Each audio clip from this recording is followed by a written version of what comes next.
Welcome to Time of Death. This video is for informational purposes and in no way meant to glorify or condone violence. In today's video, we'll be discussing the murder of Tamela Hanfield. Hanfield died on Saturday, November 8th, 2014, after being shot at the intersection of Alameda and East 14th Street in downtown LA, according to LA County coroner records. Kevin Scott was subsequently arrested and charged with the murder. The following is the evidence at trial.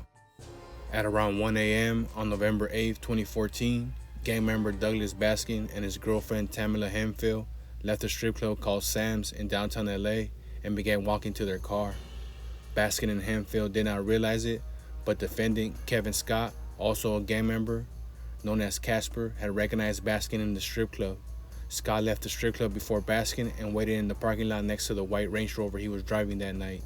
Video footage showed Scott waiting in the parking lot approximately 30 minutes for Baskin to leave the club. When Baskin and Hanfield left the club, Scott got in a Range Rover alone and exited the parking lot in the direction they were walking. Video footage from the strip club and various other establishments showed the Range Rover follow Baskin and Hanfield. Baskin and Hanfield got in their car and began driving. A few blocks from the club, their car was struck by a hail of bullets fired from a car traveling in the lane next to them. Hanfield was shot in the back and killed. Baskin was shot in the hand and survived. Although there was no video footage of the actual shooting, Scott emerged as a suspect. When interviewed by police, Scott denied ever having driven a Range Rover, even though video footage showed him doing so. At least 7 shots were fired into Baskin and Hanfield's car. LAPD officers found 2 .45 caliber expended shell casings and a bullet fragment near Alameda and 14th Street. Detective Casadillas concluded, based on the trajectory of the bullet fragments and casings found on the street, that the shooting occurred on Alameda at the intersection of 14th Street. LAPD detectives obtained hours of surveillance video recorded at the club on the night of the shooting. Rock Kim, the club manager on duty the night of the shooting, walked LAPD through the surveillance videos showing the victims and Scott the night of the shooting. The video shows Scott arriving at the club in a white Range Rover. Detective Calzadillas noticed Scott's Range Rover because the surveillance video showed it drove out of the parking lot and tracked the victim's movements. Scott emerged as a suspect in the shooting. Police began looking for Scott and his Range Rover.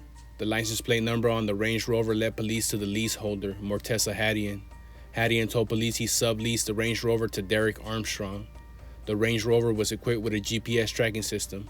On November 18th, police set out to track the Range Rover using its GPS location signal. But the detectives found that they were actually following the signal of a black Jeep Cherokee driven by Derek Armstrong. They approached Armstrong as he parked the Jeep at his destination, and he agreed to be interviewed at the police station. Armstrong said he and Casper grew up in the part of LA known as the Neighborhood. Armstrong and Casper were from the Hundreds neighborhood.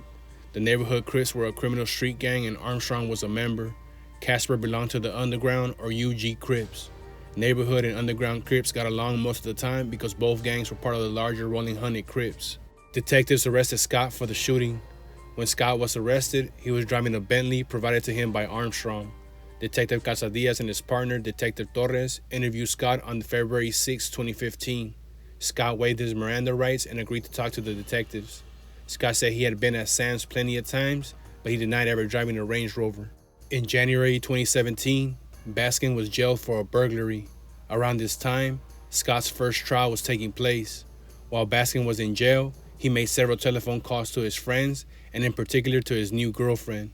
In those calls, he talked about Casper, the upcoming trial, and whether Scott was responsible for the shooting. The calls were recorded and transcribed, and excerpts were played for the jury at Scott's second trial. In a recorded call made on January 23, 2017, Baskin told his girlfriend he had a real conversation with Scott earlier that day. Scott and Baskin had been placed in the same holding cell in jail that day. Baskin said talking to Scott confirmed a lot of things that he knew but didn't know for sure. Baskin said he was surprised when Scott apologized for shooting him. Baskin said, "I didn't expect it for him to apologize and ask me to forgive him and say, 'I hope you forgive me, bro.'" Baskin acknowledged Scott stood to gain from Baskin's forgiveness, but maintained, "All this stuff that I was telling you, he confirmed a lot of things, so I know he's not bluffing."